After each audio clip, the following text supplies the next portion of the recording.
What's going on, everyone? KJ here. Let's get right into my thoughts on chapter 929 of One Piece, titled Orochi Kurozumi, Wano Country Shogun. So, starting off, we learned that the info surrounding the blueprints for Kaido's mansion were wrong, ultimately causing Frankie to get fired as well as go on a wild goose chase to try and retrieve them. And while this did catch me off guard, I'm sure the group will eventually get their hands on it, and if not, they'll find a way to work around it. I also didn't think Frankie exposing his motives was a good idea, as it could very well come back to bite him in the butt. We also got to see Kanjuro again, which was really nice, and as it turns out though, someone in Curry winds up being the owner of the blueprint, so I'm curious as to who it could be. We also found out that the Minks have been framing Shutamaru and his group anytime they go steal food and other items. I didn't expect them to be the ones doing it, and hopefully Shutamaru never catches wind of this either, as it might decrease the chances of him joining up with the group to take on Kaido and his forces. We also got an update concerning Zoro, which was good to see. Essentially, the drum carrier he's traveling with will be taking him to a Kourei town, which makes me wonder if anything will happen to him there, as well as when he'll reunite with the others.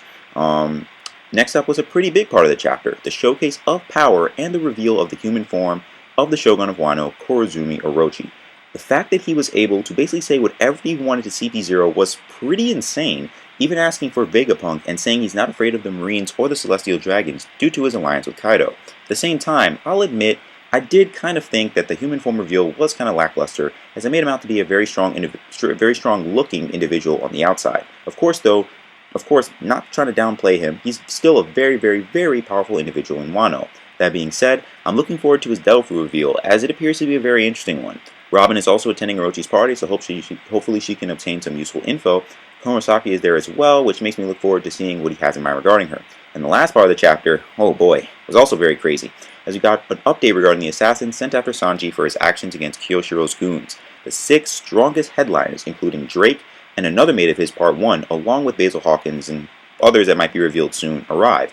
The reason why this part was so crazy for me was because we finally got the reveal of not only Drake's Devil Fruit, but also Part 1's as well. Both of them are basically dinosaur-themed Devil Fruits. I think Drake's is an Allosaurus, and Part 1's is a Spinosaurus, and boy do they look great. Yeah, I cannot wait to see that in the anime, because just the colors, and it's just gonna, I'm pretty sure, those folks over there are going to do a great job.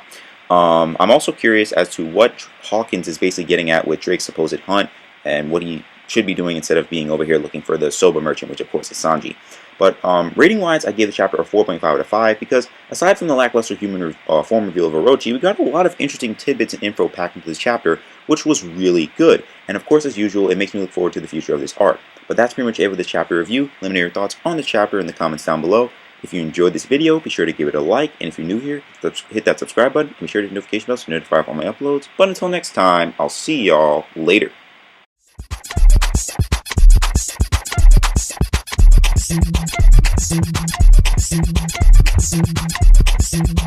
Zoom.